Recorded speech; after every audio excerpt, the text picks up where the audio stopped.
पढ़े इमाम अहमद रजा को। चिढ़ने की जरूरत नहीं, उन्हें पढ़ने की जरूरत है।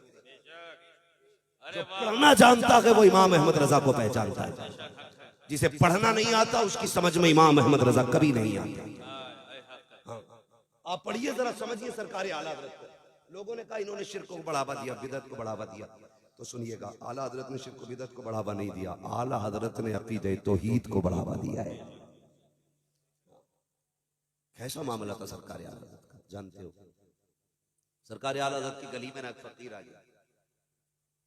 फकीर वो ढंग का था भी नहीं, बेढंगा ही सही, वही था धमकी दे के भीख मांगने वाला, दे अल्लाह के नाम।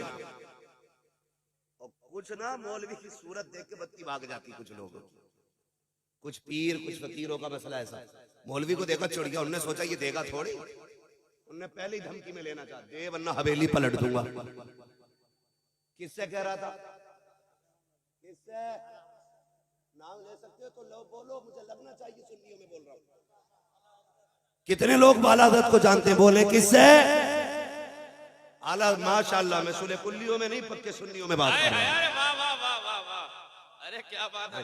मैं समझा दूं ये बात भी, आला हजरत को हम इसलिए नहीं मानते कि वो मुजाबिर है, इसलिए नहीं मानते किसी खानका के सज्जादा नशीन है, सिर्फ इसलिए नहीं मानते सिर्फ कि वो हमारे सिलसिले के बुजुर्गों में आते हैं। हम इसलिए आला हजरत को मानते हैं क्योंकि उन्होंने हमारे अकीदे की हिफाजत की है।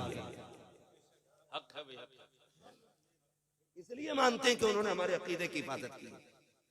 मसला खाली पीरा मुरीदी का होता तो इतनी मानते जितने मुरीद होते। मसला आला हजरत का पीरा मुरीदी से नहीं, ईमान से। तो सिर्फ हिंदुस्तान वाले नहीं, पूरी दुनिया वाले आला हजरत के नाम के नारे लगाते। ठीक है जी, तो उन्हें पढ़ने की जरूरत है, चिढ़ने की नहीं। आगे फकीर ने कहने लगा दे वरना हवेली पलट दूंगा। तो फरमाने लगे मिल्कियत तो मेरे मुस्तफा की है, तेरी औकात कैसे तू पलट देगा हवेली? हाँ? सारी मिल्कियत मेरे मुस्तफा की, ये दावा गलत। फरमाने लगे कितने चाहिए? कहा 10। फरमाने लगे 20 दूंगा, लेकिन ये बदल दे जो तू कह रहा है, हवेली पलटने की बात ना कर। उसने कहा देरिया या पलटू? आला हजरत कहने लगे तू सुबह से शाम तक चीखता रहे, मैं तुझे 1 रुपया नहीं दूंगा। अंदर से अम्मी की आवाज आई, लल्ला बेटे अहमद रजा फकीरों के मुंह नहीं लगते, दे दे बेटे। कहने लगे अम्मी बात मेरी होती तो बर्दाश्त कर लेता, बात मेरे महबूब की है, हुजूर की बात है, बर्दाश्त नहीं की जाएगी। इसने कहा कैसे हवेली पलट दूंगा? अहमद रजा पूरी जिंदगी कहता रहा, एक तरफ आदाए दी एक तरफ हासिदी, बंदा है तन्हा शाह तुम पे करोड़ों दुरूद।